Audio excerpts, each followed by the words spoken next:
Hi everyone.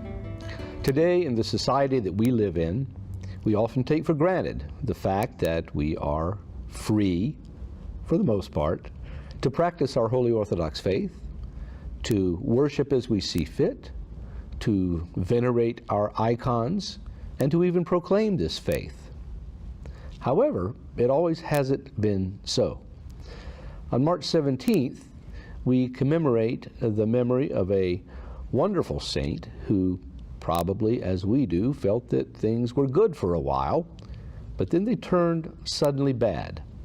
The holy igumen Theosterikos is a man who, from his early age, was very devout, raised piously, loved the monastic life, and finally became a monastic at the monastery of St. John the Theologian in Pelikiti in Asia Minor.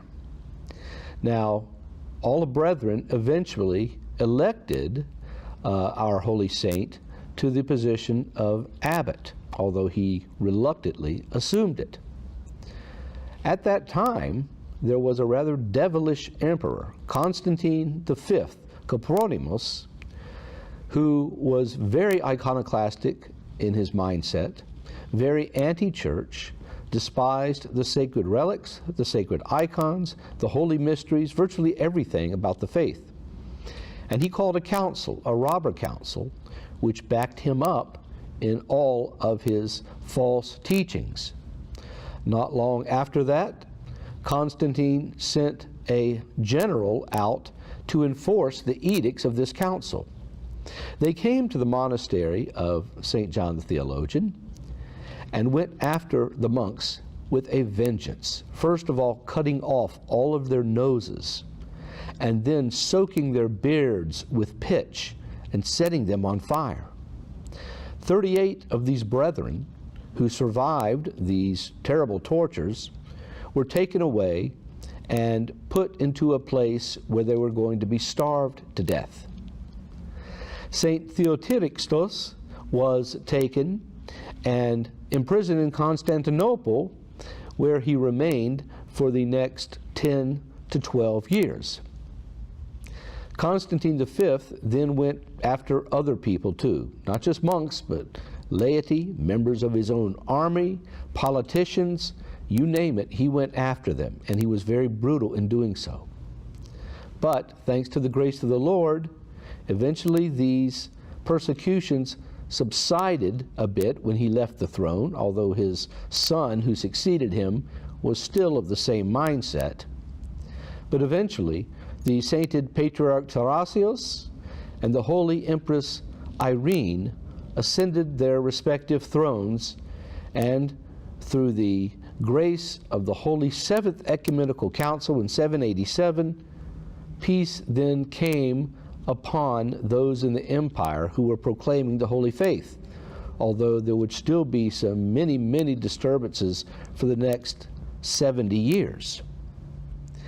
Theosterikos ended up living to a ripe old age after he was let out of prison by the Holy Empress, and remained a pious man for the end of his life.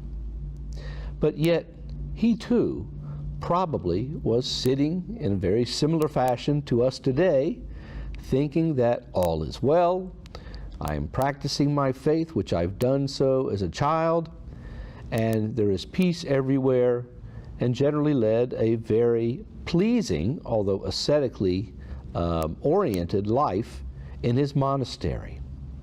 Yet, suddenly, troubles came upon him, as they so often do if we read the history of the church, when things seem to be going so well, and yet a vitriolic and vicious persecution was right around the corner. It's really incumbent for us to take lessons from this holy man and his brethren, to understand that while we do enjoy peace and prosperity and the ability to worship as we see fit and when we see fit, that even the simple act of venerating one of the Lord's holy icons brought upon death and destruction. And this is something that we too have to be aware of. even in our most secure of circumstances, that things can and do happen that are allowed by the will of the Lord to test His saints and in order to strengthen His brethren for future endeavors. So let's take this to heart. Let's study our faith as we approach Great Lent. Let's learn more about it. Let's increase our prayer and ascetical activities and draw closer to God every single day. Because as the end of our lives, we also don't know when the end of our practicing Orthodox Christian lives may take a sudden turn either. The end may come upon us as suddenly as it did upon St. Theosterikos, who was, by his previous endeavors, perfectly ready for the things that he was to suffer. And indeed, in the end, the Lord granted him long life and peace. And may He do so for all of us too, especially if we draw near to Him. Bye-bye.